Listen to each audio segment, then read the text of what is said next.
Ok, entonces ahora damos inicio formal ya a nuestra clase, a nuestra segunda clase del módulo de Políticas Públicas y Liderazgo. Bienvenidos a la clase. Un gusto estar conectada de nuevo con todos ustedes.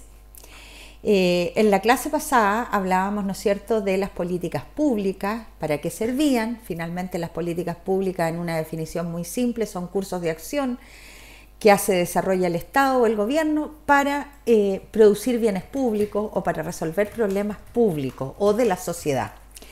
Pero también hacia el final de la clase hablábamos que el éxito de las políticas públicas dependía en gran medida de la participación de la ciudadanía, de las comunidades, en su diseño, en su formulación, en su ejecución y en la evaluación de esta. Es decir, la política pública ya no es solo un tema de expertos que se instala y se define que es la forma para resolver problemas, sino que para que esta política pública que pretende resolver algo sea exitosa, necesita de la concurrencia de todos nosotros, los ciudadanos y las ciudadanas. Ese fue un poco nuestro cierre de la clase anterior. Estuvimos también la semana pasada chateando con algunos que se conectaron y estuvimos un poco conversando sobre esto de cuál era el rol entonces de participación, cómo se podía participar para mejorar las políticas públicas, qué rol nos cabía como organización o como ciudadano.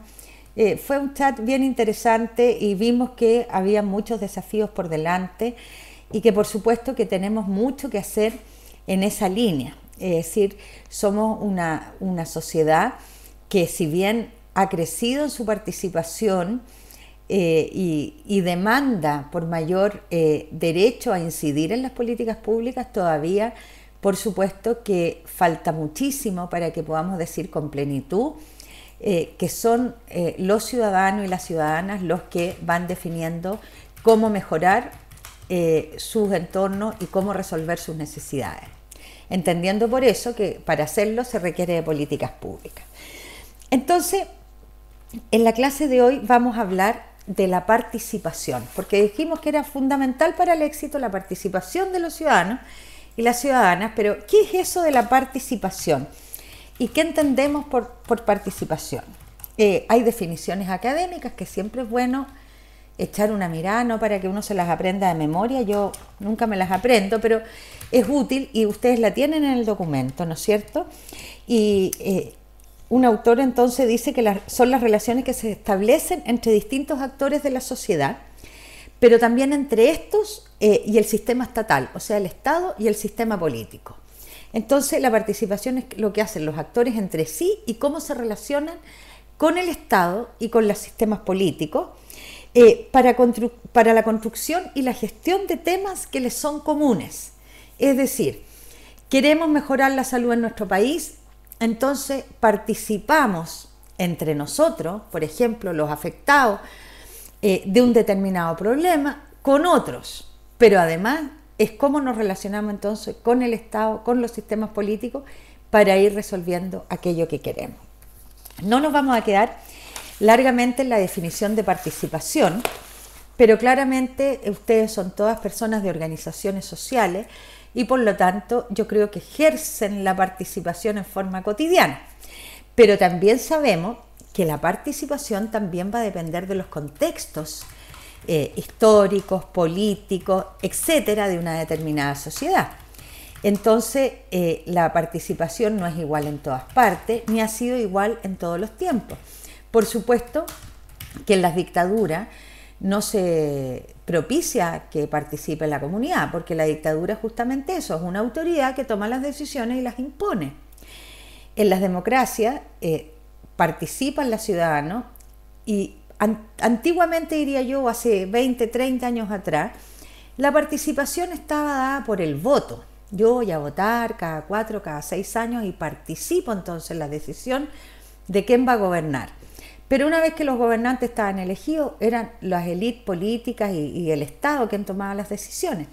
Sin embargo, hoy día el concepto de la democracia y por lo tanto de la participación se ha ampliado muchísimo más y hablamos de Entonces, una participación ya no solo de ir a votar, por ejemplo, sino que de más permanente en los temas que nos interesan como sociedad.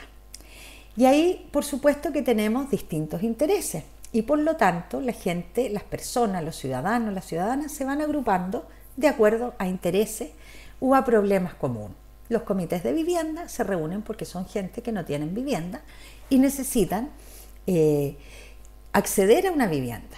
Entonces, claro, hay gente que lo hace solo, postula, por ejemplo, individualmente, pero también hay mucha gente se ha dado cuenta que en la medida que se reúne con otros y que forma una entidad en que todos los que están ahí necesitan vivienda, claro, entonces adquieren mayor fuerza, tienen mayor capacidad de conseguir lo que quieren y por lo tanto se agrupan. Y esas personas entonces están participando para obtener o dar respuesta a una necesidad que tienen.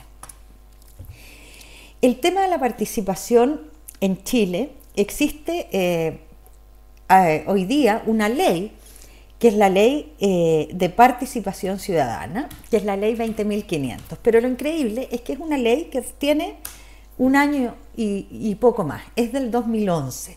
Es decir, recién el 2011, hace un año, Chile como país se da una ley que regule, que reconozca por un lado la participación y que la regule.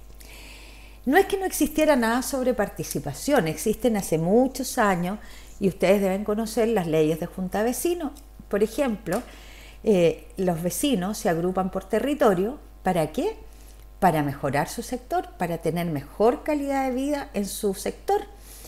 Y los reúne y arman las juntas de vecinos. Y esa es una ley de la República bastante antigua. La junta de vecinos, acuérdense, los más viejitos, tiene su auge en los años 60 con la promoción popular. Están los centros madre, también son organizaciones que son de tipo comunitaria. Entonces se distingue en la ley de junta de vecinos las organizaciones territoriales y las organizaciones funcionales. Es decir, territorio, me reúno por territorio, por geografía. Los de este barrio hacemos una junta de vecinos y nos preocupamos de desarrollar nuestro territorio. Pero también las organizaciones funcionales. Seguramente muchas de las organizaciones en las que ustedes participan o lideran son organizaciones funcionales. Y existe hace muchos años una ley que regula las organizaciones funcionales, que son justamente agrupaciones de personas que se reúnen tras un fin, distinto que el territorial. Uno puede vivir en un lado de la comuna, otro en otra. Pero, por ejemplo, quieren hacer folclore. Entonces arman una agrupación folclórica. O bien tienen un grupo de salud. Entonces arman una agrupación de salud. Esas son las organizaciones funcionales. Bueno, pero decía que estas leyes sí son antiguas y regulaban de alguna manera la participación de los ciudadanos y ciudadanas en sus territorios o en sus intereses comunes como folclore y salud que acabo de mencionar.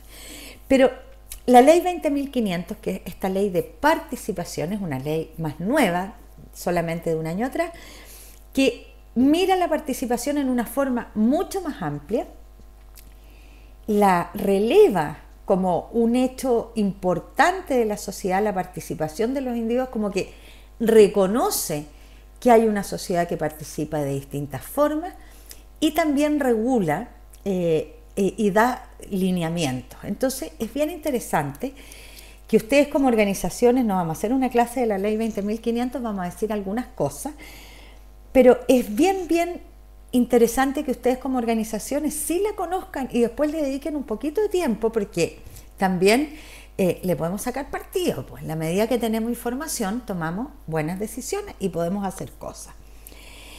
La ley establece que todas las personas tienen derecho a asociarse libremente para perseguir fines lícitos, dice la ley, por supuesto, no pueden ser ilícitos, y la afiliación a una organización es libre, personal y voluntaria. Nadie puede obligarlo a pertenecer a una organización. Además dice algo bien importante, que el Estado debe promover y apoyar las iniciativas de la sociedad civil y su participación.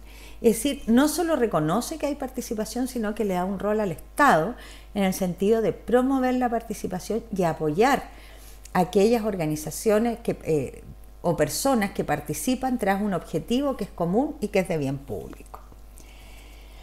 Y define entonces, en esta ley 20.500, que es la ley de participación, un concepto que son las organizaciones de interés público.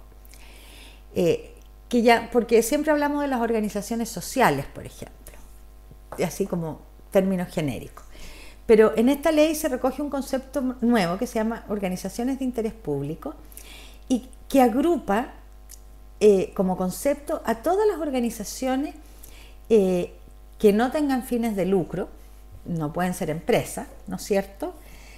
Y que la finalidad es promover, ¿no es cierto?, distintas materias de interés común: derechos humanos, medio ambiente, vivienda, acciones solidarias, etc. Es decir, reconoce que existen organizaciones de interés público. ¿Por qué de interés público? Porque se dedican a producir bienes públicos, es decir, a dar respuesta a necesidades, a mejorar la calidad de vida, a mejorar los entornos. Esas son las organizaciones de interés público. Y ahí cabe una gran gama de organizaciones.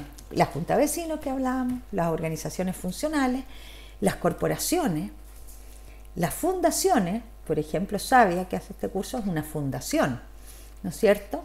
Y así reconoce también colegios profesionales, sindicatos, todos aquellos que se reúnen sin fines de lucro, que no tienen fines de lucro y que aportan para hacer un bien común, por lo menos a ese grupo. Entonces, esas se llaman en esta ley las organizaciones de interés público. Y lo interesante que estas organizaciones de interés público pueden recibir fondos públicos, ¿ya? Para realizar proyectos que sean de interés público también, a través de subsidios o subvenciones. Y en ese sentido es interesante conocer la ley porque existen las subvenciones municipales, que a lo mejor muchos de ustedes conocen, que como organización puede postular si la comuna tiene subvención para distintas organizaciones, pero esta ley que se dictó el año pasado, pero que su implementación tiene un proceso, define, por ejemplo, que va a haber un registro de organizaciones públicas de interés público, que las organizaciones para recibir fondos tienen que estar registradas en un cierto registro que va a llevar el registro civil. Es decir, hay varias tareas que ir cumpliendo. Yo no sé, a lo mejor alguna de las organizaciones acá ya participa o conoce con más detalle esta ley. Y también la ley, habíamos dicho, que le entrega al Estado el deber, ¿no es cierto?, de potenciar la participación, y por lo tanto se crea un fondo de fortalecimiento de las organizaciones de interés público. Este es un fondo al que se va a poder postular para desarrollar proyectos. Es decir, el Estado no solo tiene que hacer una declaración de que la participación es importante, sino que la ley le da la función de promoverla y apoyarla. Y el apoyo, una de las formas es la creación de este fondo, en que pueden postular entonces, se llama Fondo de Fortalecimiento de las Organizaciones de Interés Público, y pueden postular las organizaciones.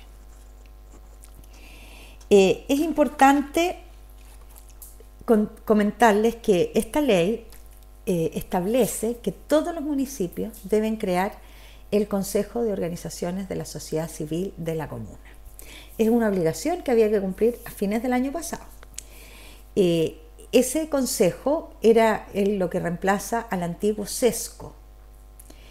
Es bien interesante porque el Consejo de Organizaciones de la Sociedad Civil si bien no tiene atribuciones de decisión, sí tiene que reunirse varias veces al año y tiene facultades o sea, el alcalde y las autoridades de turno están obligados a consultarle sobre distintas materias un par de veces al año, y sobre todo en materia de presupuesto y de inversión. El Consejo de Organizaciones Sociales se forma con las distintas organizaciones. Por ejemplo, se dice ya, este consejo va a tener 22 personas, el número depende del número de habitantes de la comuna, así que no me lo sé de memoria para cada caso, pero es cosa de mirar la ley.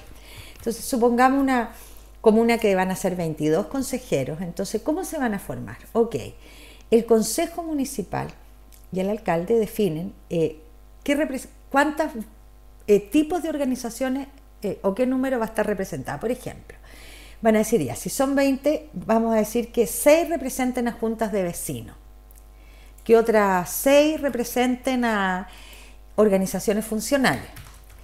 Vamos en 12 ya, que otras 4 representen a organizaciones de interés público como fundaciones o corporaciones, y otras 4, supongamos que llegamos al número, van a ser representantes de sindicatos y de gremios existentes en la comuna.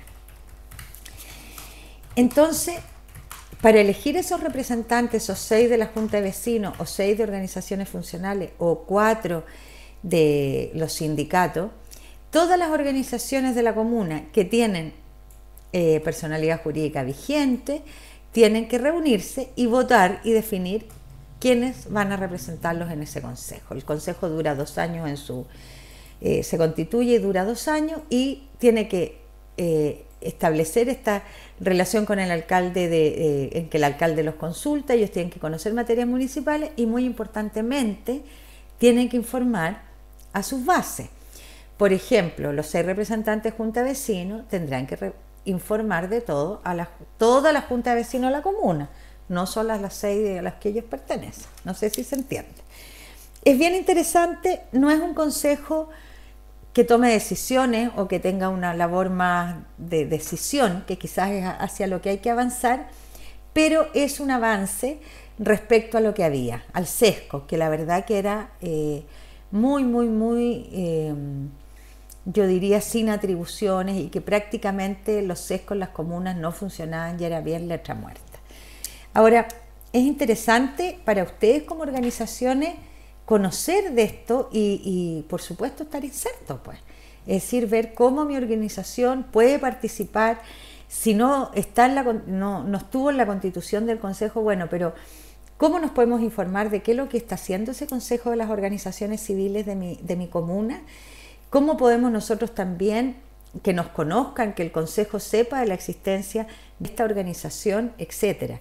Entonces ahí hay una instancia importante con la cual tomar contacto y que tiene que ver, y a lo mejor si no estamos ahora en el Consejo de Organizaciones de la Sociedad Civil de la Comuna, a lo mejor sí es importante que nos propongamos que en la próxima elecciones sí queremos estar, porque por ejemplo yo sé que todas ustedes son organizaciones que trabajan con el VIH, con el tema del VIH de distintas perspectivas. Entonces esa puede ser incluso una estrategia común de decir, bueno, nos va a interesar que en los distintos consejos de las organizaciones civiles de las comunas estén representadas organizaciones cuya temática o cuyo tema de interés sea, por ejemplo, el VIH. Entonces, desde ahí se elaboran, ¿no es cierto?, estrategias para llegar a eso. Me estoy saltando a otra parte de la clase, pero estoy un poco desordenado hoy día, disculpen.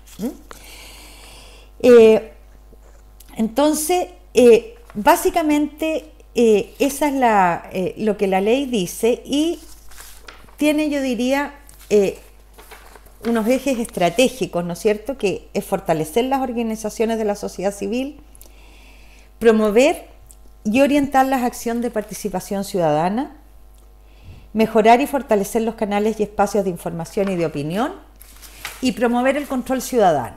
Esos son como los ejes estratégicos de la ley, lo que pretende abordar. Pero para eso tiene que tener instrumentos. ¿Se acuerdan que también en políticas públicas hablábamos que las políticas se implementaban a través de programas y instrumentos específicos? Entonces, algunos de sus instrumentos para la participación son las cuentas públicas participativas. No sé si les ha tocado asistir en que varias instituciones hoy día hacen su cuenta pública, que es, la cuenta pública es informar sobre la gestión hecha durante el año, pero hoy día la hacen con la comunidad. Por ejemplo, el hospital invita a los ciudadanos a escuchar su cuenta pública, Carabineros invita a escuchar su cuenta pública. Eso a la gente le parece lo más normal, pero hace un par de años nomás atrás era impensable. Por lo tanto, el tema de las cuentas públicas participativas. Los consejos de la sociedad civil, que es lo que le expliqué largamente como el consejo de las organizaciones de la sociedad civil en los municipios, pero también que están en el fondo representan organizaciones relevantes de cada comuna. Las consultas ciudadanas son otro instrumento súper importante para la participación de la comunidad en la toma de decisiones. Y otra ley que tiene mucho que ver, otro instrumento con el promover el control ciudadano, que es decir, que la mejor contraloría es la ciudadanía. La ciudadanía es la que puede fiscalizar y controlar que los bienes públicos y todos sean bien usados. Y entonces se creó también una ley que es bastante nueva, que es la ley de transparencia, que me imagino que también la han escuchado, que es bien interesante conocerla porque permite a cualquier ciudadano, no solo organización, preguntar a la autoridad temas que sean públicos. Es decir, lo que la ley de transparencia define es que la información es un bien público. Es decir, lo que hace un determinado ministerio, municipio, consultorio, etcétera, es público. Toda la información es pública, desde los sueldos de los funcionarios. Y ustedes habrán visto, existe cada organismo del Estado, está obligado a tener una página de transparencia, que es lo que se llama la transparencia activa, pero también, pasiva, pero también la institución está obligada a contestar cuando un ciudadano hace cualquier consulta que tenga que ver con el quehacer de esa entidad. Es decir, si yo pregunto al consultorio cuántas píldoras al día después han entregado entre tal fecha y tal fecha, ya que toda esa información es pública y por lo tanto la tiene que entregar. Lo único que se reserva, por supuesto, son las identidades de las personas. Uno no puede preguntar en el sistema de salud quién, la ficha de tanto, cosas así, pero sí la gestión de la entidad. Entonces, esta ley de transparencia y la ley de participación son dos instrumentos que se relacionan, que son los dos bastante nuevos, y que son instrumentos para finalmente perfeccionar la democracia y el rol de la ciudadanía en nuestras democracias. Si hasta ahí estamos más o menos claros, vamos a avanzar entonces en otro tema que enunciamos en la clase pasada, porque dijimos participación y liderazgo. ¿Qué es esto? ¿Qué es esto de los liderazgos? ¿Qué tiene que ver la participación con el líder o con liderar? En términos muy simples, liderazgo social, ¿no es cierto? Es el arte, dicen, de dirigir un grupo de personas o comunidad hacia el logro de objetivos, ¿no es cierto? Alguien que es capaz de organizar para conseguir ciertos objetivos. El líder social, dice, es quien, aprovechando su capacidad de liderazgo, participa en la vida de las comunidades para contribuir a mejorar la calidad de vida y crear un mundo más solidario. Es decir, el liderazgo o ejercer liderazgo no es algo propio de lo social. El líder puede estar en distintos ámbitos. Puede haber un líder empresarial también, ¿no es cierto?, que lidera a un grupo de una empresa para obtener objetivos, que en ese caso son empresariales, ¿no es cierto?, de lucro, qué sé yo. Se hace la distinción con el líder social porque él lidera para obtener resultados y proyectos de mejora de una comunidad. Sin embargo, yo creo que el tema del liderazgo, que se habla mucho, ¿no es cierto?, de cómo tienen que ser los líderes o cuáles son las características, etcétera. El liderazgo parte como por una decisión de querer liderar un tema. Por ejemplo, vemos que es necesario, voy a poner ejemplos muy concretos. Por ejemplo, las calles de mi barrio están todas malas y no las pavimentan. Entonces yo doy, perdonen, muchos ejemplos de barrio y todo, porque trabajo bastante en eso. Pero una posibilidad es decir, pucha, qué lata, reclamar, todos reclamamos y todo. Pero una opción distinta es decir, bueno, hagamos algo para resolver eso. ¿Qué tenemos que hacer? A lo mejor lo que hay que hacer es una protesta en la calle, si no digo que haya que ir a pavimentarla. Pero el liderar tiene que ver con tomar la decisión de hacer algo para que algo ocurra. Es decir, por ejemplo, derecho de los pacientes. Nos tratan mal en los consultorios. Cada vez que vamos al consultorio nos tratan aquí, allá, no sé qué, no sé qué, no sé qué. Alguien de repente dice, oye, pero ¿por qué no vamos y pedimos una hora con el director? Y le planteamos. Bueno, ese que hace eso ya está ejerciendo liderazgo. O sea, el ejercer liderazgo tiene que ver con promover una acción, una respuesta y comprometerse a ella. Es decir, no hace falta ser un gran experto ni un gran iluminado, sino que es alguien que en vez de decir, pucha, que mal nos tratan en el consultorio todo el rato, decir, bueno, hagamos algo para que eso cambie y hacerlo. Pidamos hora con el director, ir y pedirla, ya, hagamos una carta, hagamos esto. Surgen otros, pero es alguien que propone la idea y no después se va para la casa, sino que la ejecuta. El liderazgo tiene mucho que ver con eso y lo planteo porque es importante desde ahí entender que todos podemos ejercer liderazgo. No es que tenga que ser una persona especialísima o llena de condiciones muy relevantes. Cualquiera de nosotros puede ejercer liderazgo y de hecho lo ejerce cuando se decide a involucrarse en dar respuesta a situaciones que le afectan a él o a ella y a su entorno y a otro. Y toma la decisión entonces de hacer acciones en ese sentido.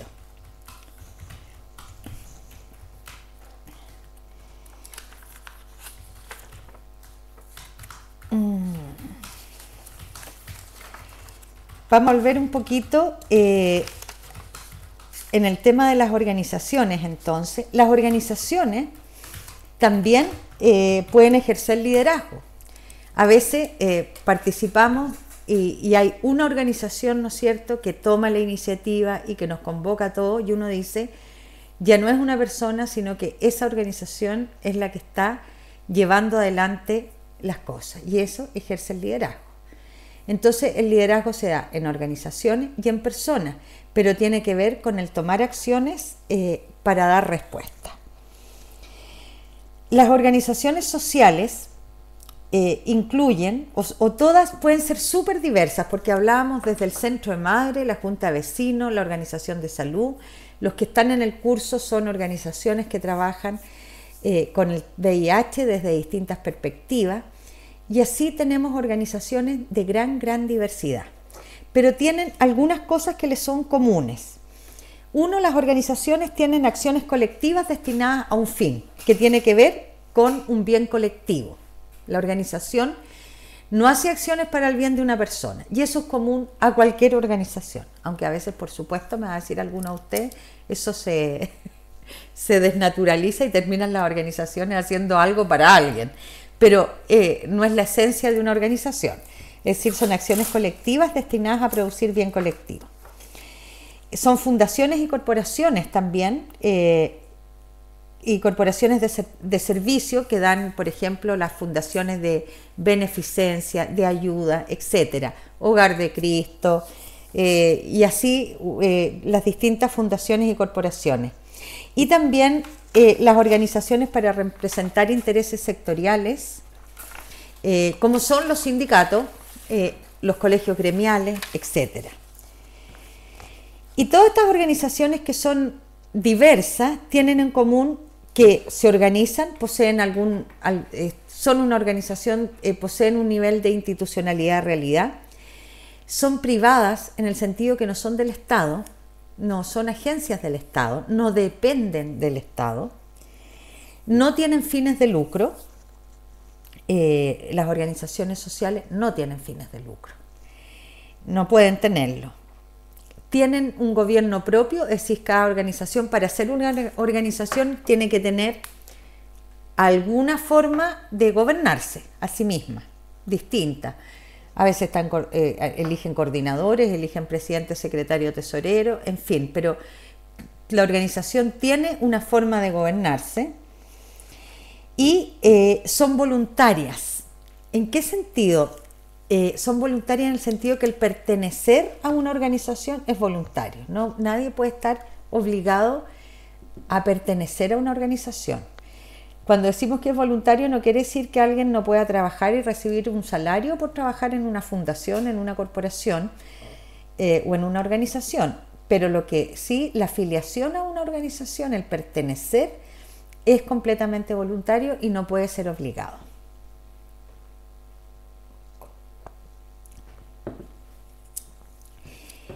También, y sobre todo en nuestra época, están las redes, ¿no es cierto? Hablamos de las redes virtuales. Son formas de asociarnos virtualmente, pertenecer a una comunidad en forma virtual.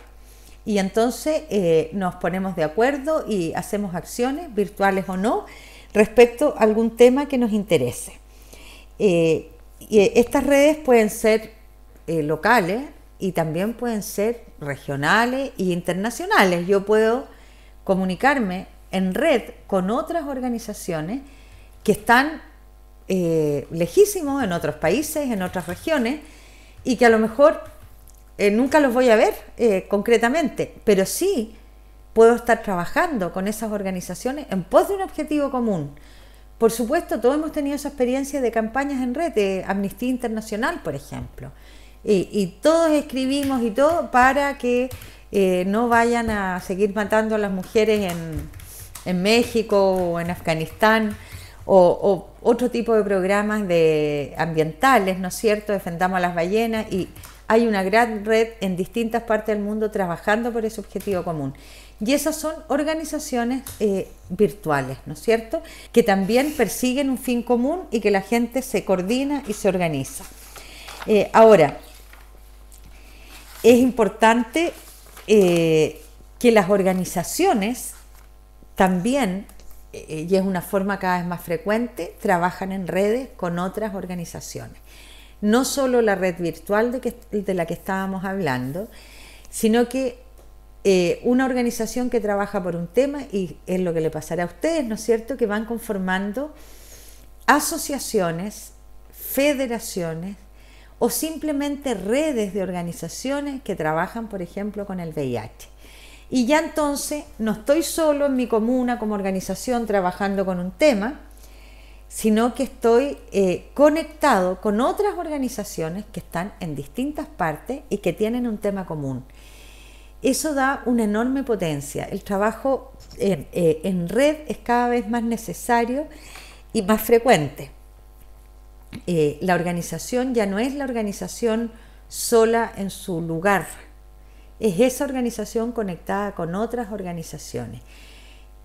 Podrán juntarse o no juntarse, usarán toda la tecnología que hoy día nos permite el mundo de esta época para estar conectados en forma fácil, pero el trabajo y las estrategias se van haciendo en forma común. Y eso es el trabajo en red, lo que decíamos hace un rato, por ejemplo, el decir, bueno, ¿qué tal si nos proponemos que en todos los consejos de las organizaciones de la sociedad civil, de las comunas, existan representantes de las organizaciones que trabajan con el VIH? Bueno, esa es una estrategia que se puede hacer en red con otras organizaciones. Y eso es bien importante.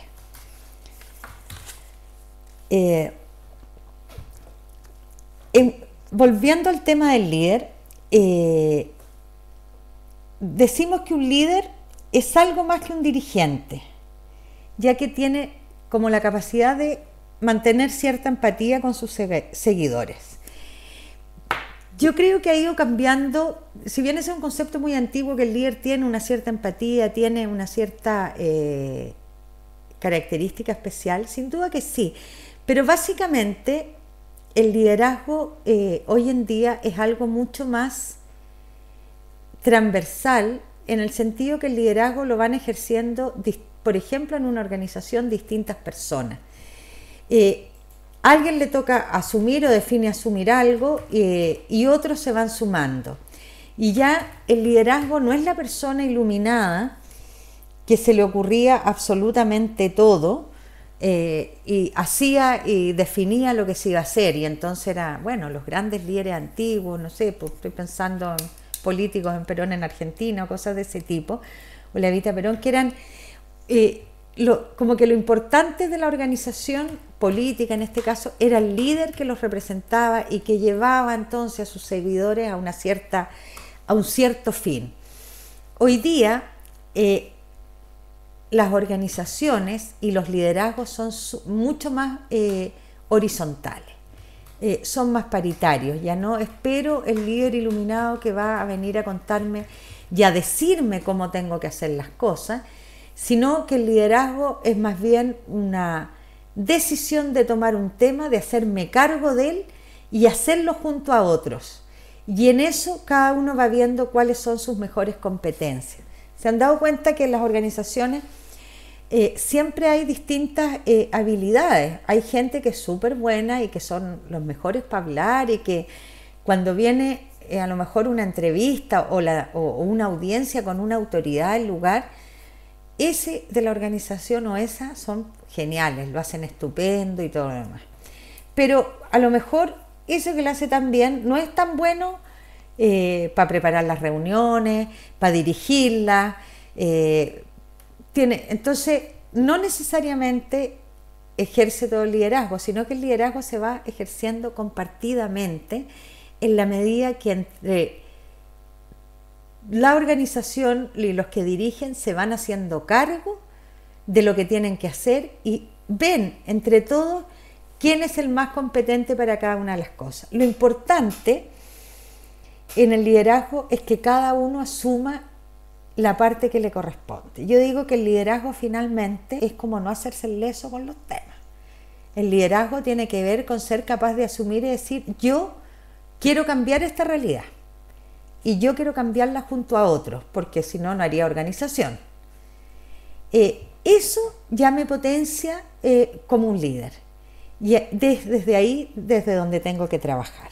Ahora, por supuesto que en la literatura existen muchas definiciones de líderes y las características, ¿no es cierto? Está el líder democrático, que es el que toma decisiones preguntándole a la audiencia, a las asambleas, etcétera. Está el autocrático, que cree que se las sabe todas y toma las decisiones solo, y que a veces lo que pasa con esos líderes es que son muy, muy buenos, muy brillantes, y toman decisiones interesantes y la gente los sigue, pero de verdad cada vez más en retirada, porque tienen el problema que las cosas dependen de ellos. Si ellos no están, no funciona nada. Entonces esos son como los líderes autocráticos, se hizo personalistas. Qué complejo construir una organización en base a eso, porque esa persona que lideró, que armó la organización, por ejemplo, para los derechos de las personas que viven con VIH en mi región, en mi lugar, no está más, se acabó la organización. ¿Y dónde están los derechos? Entonces ese es un liderazgo de poco interés, cada vez menos. Los liderazgos instalados son, ahora, las personas que tienen mucho carisma, que es distinto al liderazgo, carisma, encanto, que son capaces de llegar al otro, convencer, son muy importantes, pero ejercen una parte del liderazgo, algo. No todo tiene que estar en manos de ellos. Entonces, este liderazgo como autocrático o tan iluminado, bastante en retirada. Y también el permisivo liberal, que es el líder que al final le pregunta a todo el mundo, deja que todo el mundo haga lo que quiera, y al final no tiene ese liderazgo de organizar y de hacer que las cosas se concreten. Entonces también es un liderazgo poco interesante. Entonces, a estas alturas ya nadie discute si el líder nace o se hace. Antiguamente sí, era una discusión y todos decían es que no, para ser líder hay que nacer con características. Otros decían, no, en realidad los líderes, por supuesto que tiene que ver con la voluntad personal, con el querer, con la decisión de querer cambiar las cosas, y se hace y se va aprendiendo en el camino. Cada uno de nosotros que ejerce un rol en la sociedad tiene que ir aprendiendo. Si está en una organización, tiene que ir aprendiendo a hablar en público, por ejemplo. A lo mejor hay gente no le ha tocado hablar en público, tiene que aprenderlo. Son aprendizajes importantes. Hay que aprender a llevar las cuentas, que son bien fomes, pero también hay que aprenderlo. hay que aprender a mirar las leyes, la ley de participación y transparencia, en qué nos puede servir para nuestra organización. Leámosla, estudiémosla, pidámosle a alguien que venga a explicarnos. Tenemos que estar en aprendizaje. Entonces, dijimos que ya no se discute si el líder se hace o nace, claramente se hace, pero para eso hay una decisión de querer asumir una responsabilidad en algo que yo quiero que cambie, que sea para mejor. También tengo que tener una decisión de ir aprendiendo, de que no me sé todo, que necesito incorporar habilidades. A veces, pucha, soy súper buen líder en la organización, hago miles de cosas, pero no sé ni usar internet, po. Y hoy día no usar internet es como ser medio analfabeto. Entonces, es importante que un dirigente y un líder social, claro, se esté en internet, tenga correo, porque va a llegar un día que le van a decir, oye, ¿y cuál es tu correo para mandarte la información del municipio? O para que postules a un fondo. Entonces, el líder también tiene que saber que necesita... ¿cuánto qué? Perdón. 40. Ya. Que necesita aprender y ponerse en disposición. Y, por supuesto, eso que va aprendiendo... dijimos, una voluntad de hacerlo, aprender, y esos aprendizajes compartirlos con otros, con los pares de la organización. Porque también nos puede pasar que de repente el dirigente o el líder empieza a aprender y lo empiezan a invitar a los seminarios y a los congresos y hace curso de internet y le toca viajar y finalmente sabe un montón de cosas, pero no las comparte, pues. Y los otros no aprenden, entonces empieza a producirse una brecha. Y entonces hablamos, ya volvimos como al líder antiguo, que si él no está, nada funciona, porque dice, no, hay que esperar que venga Pedrito, porque Pedro es el que sabe todo. Entonces, los aprendizajes también hay que compartirlos.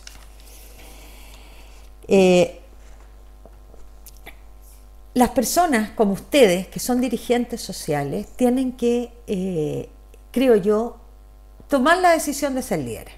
No os basta con ser dirigente, no os basta con ser miembro de la organización. Tengo que tomar la decisión de liderar los procesos de cambio en el ámbito que yo me he propuesto. Si es el tema del VIH, ¿qué es lo que queremos en esa línea? Y yo me hago cargo, y cuando digo yo, cada uno de ustedes tiene que hacerse el propósito de tomar esa decisión y decir, no esperar que lo hagan otros. Tomar la decisión de hacer en lo que uno pueda. Eso, desde mi punto de vista, es el verdadero liderazgo. Tenemos harto que hacer. Tenemos que, yo diría que el desafío para las organizaciones sociales y para los líderes de organizaciones sociales es lo que ustedes están haciendo hoy día, capacitarse, adquirir habilidades, compartirlas con otros, informarse, saber lo que está pasando en el entorno. Si mi interés es trabajar en el tema del VIH, tengo que saber qué está pasando con ese tema en mi ciudad y en mi país y también en el mundo, no solo acá. Y para eso tengo que informarme, tener interés, aprender. Tengo que saber qué decisiones están tomando las autoridades, el gobierno respecto a eso, y tengo que tomar postura. Eso significa también conectarme con otros, con otras organizaciones en que podamos intercambiar, tomar definiciones, etc.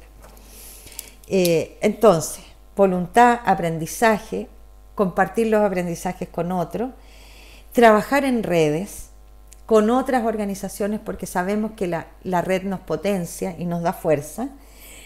Y por supuesto, revisar algunas malas prácticas que muchas veces se incorporan y se instalan en las organizaciones sociales, como son sectarismo, exceso de competencia, no, que estos lo hacen súper mal, que nosotros somos los capos, nosotros lo hacemos bien, nosotros sabemos VIH, los otros no saben mucho, etc.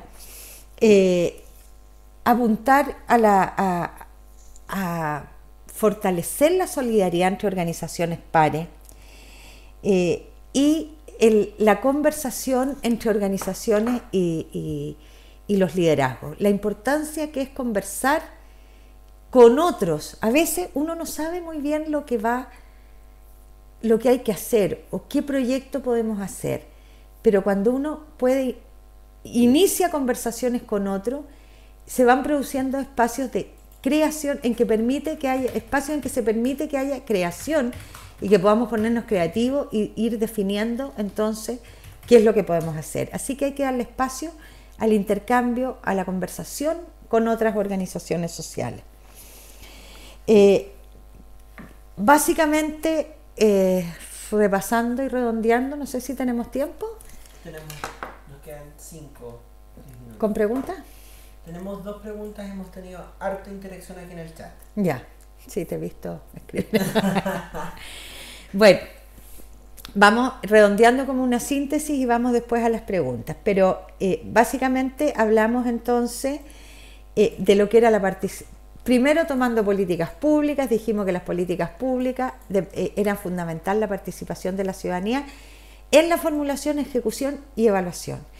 Definimos lo que era participación, que es la relación que tienen los actores sociales entre sí y con el Estado y los sistemas políticos para conseguir, conseguir, ¿no es cierto?, objetivos que son comunes. Hablamos que en Chile existen desde hace poco, 1 año en un caso y 2 años en otro, instrumentos importantes para promover, potenciar y regular la participación, que son la ley de participación, la ley 20.500, que les sugiero de todas maneras que la miren, y la ley de transparencia, que también le da varios instrumentos a la ciudadanía y también es una recomendación. Y hablamos que las organizaciones podían ser muy diversas, las organizaciones civiles o de la sociedad civil o organizaciones sociales, pero que tienen en común que son organizaciones, reuniones de personas, ¿no es cierto?, que tienen un objetivo en común, que es un objetivo de bien común, que no tienen fines de lucro y que están organizados o se gobiernan de una cierta manera. Y también después hablamos del liderazgo y de la relación, ¿no es cierto?, de las organizaciones con el liderazgo y de los líderes al interior de la organización.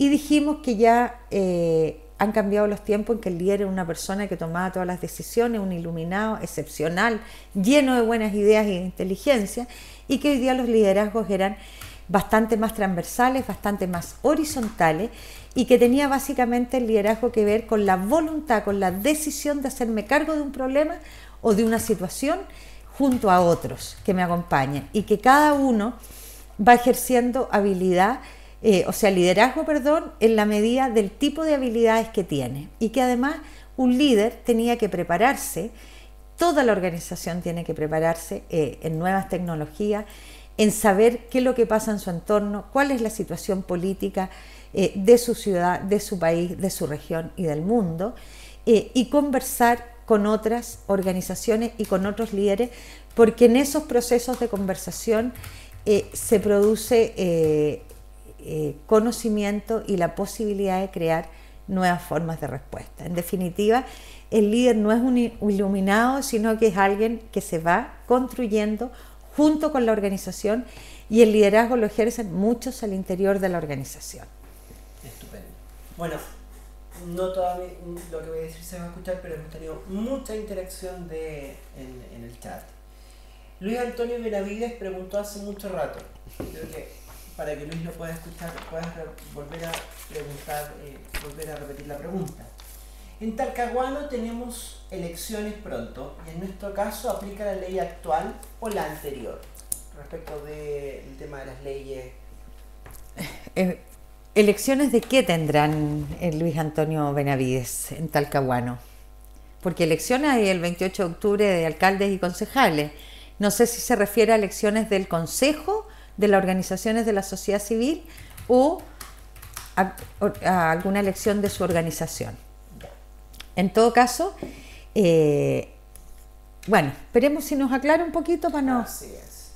Muchos de los participantes nos hablaban de sus propias redes y de las redes internacionales incluso que habían articulado, y surgió por ahí el tema de financiamiento en Chile para estas redes de colaboración. ¿Qué nos puedes hablar un poco? Bueno, les comenté cuando hablé de la ley de participación que existe un fondo de apoyo a las organizaciones de la sociedad civil. Entonces, es bien importante porque está creado por ley este fondo. Es decir, en el presupuesto de la Nación tiene que existir, tal como existe un fondo presidente de la República, este es un fondo para apoyo a las organizaciones de la sociedad civil.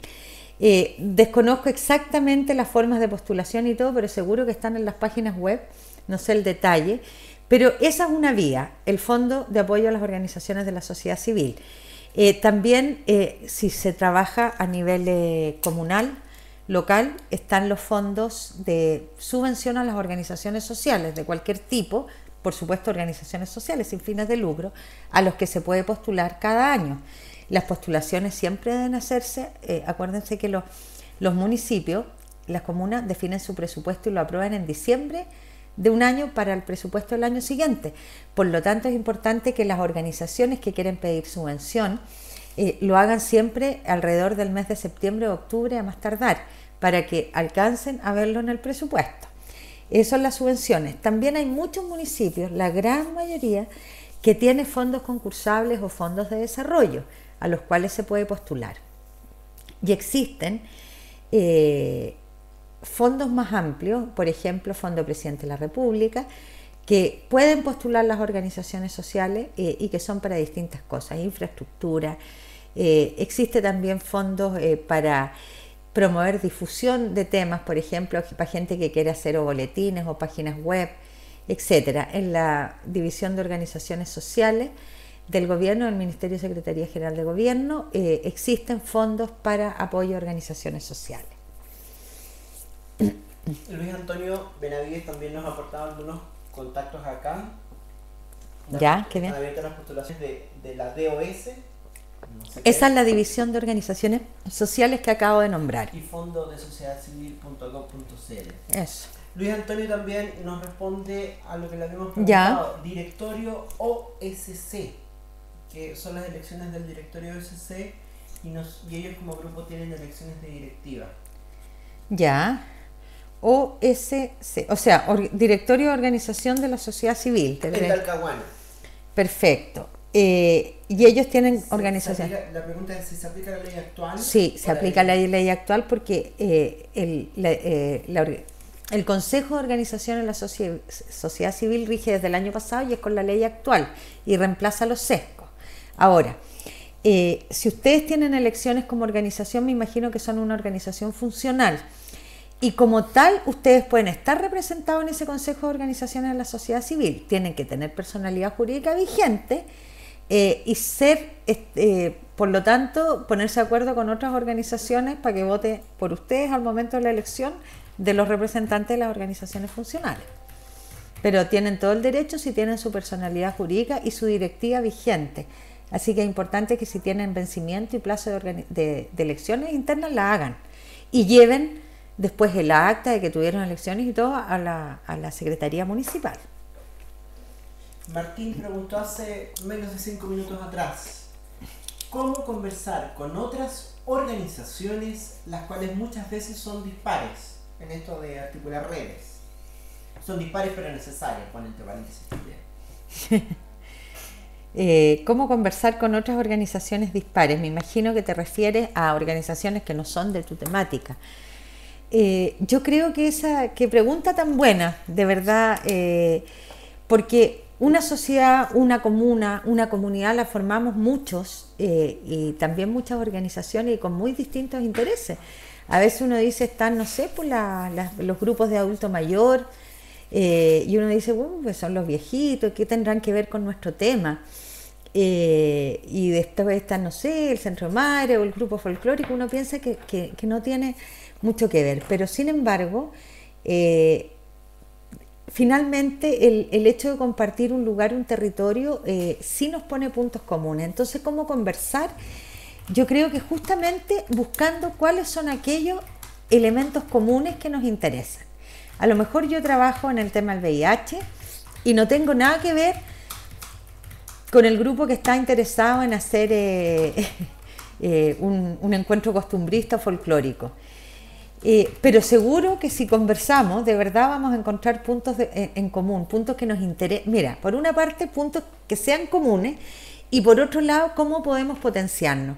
Cómo a lo mejor el grupo folclórico después nos va a ir a ayudar a una actividad de difusión que nosotros tengamos. y cómo nosotros vamos también a ayudarles, porque podemos ir a informarles del tema del VIH a su gente, a sus socios, a su gente joven que le gusta hacer folclore, pero que a lo mejor desconoce y tiene mucha necesidad de información en este tema. Entonces, nos vamos, por un lado, buscando los puntos comunes, pero también vamos viendo qué hace cada uno y cómo nos podemos ayudar, colaborar y fortalecer. Yo creo que esa es la forma de conversar. Estupendo. Ahí van a seguir en el chat un buen rato más, pero por lo menos las preguntas. Luis Antonio Benavides también dice: el fondo del 2% que sale en abril.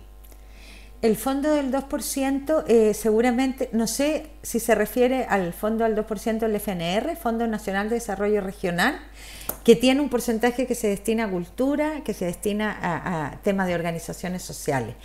Pero investiguen, yo no, en este momento no tengo, las podemos después a lo mejor subir, sí. Hay muchos fondos de financiamiento.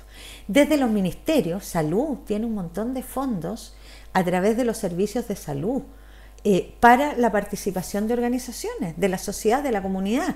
Entonces hay que conocerlo, hay que mirarlo, es cosa de meterse en las páginas web y también preguntar en los gobiernos, en fin. Y a las otras organizaciones. Esa es una buena práctica. Última recomendación.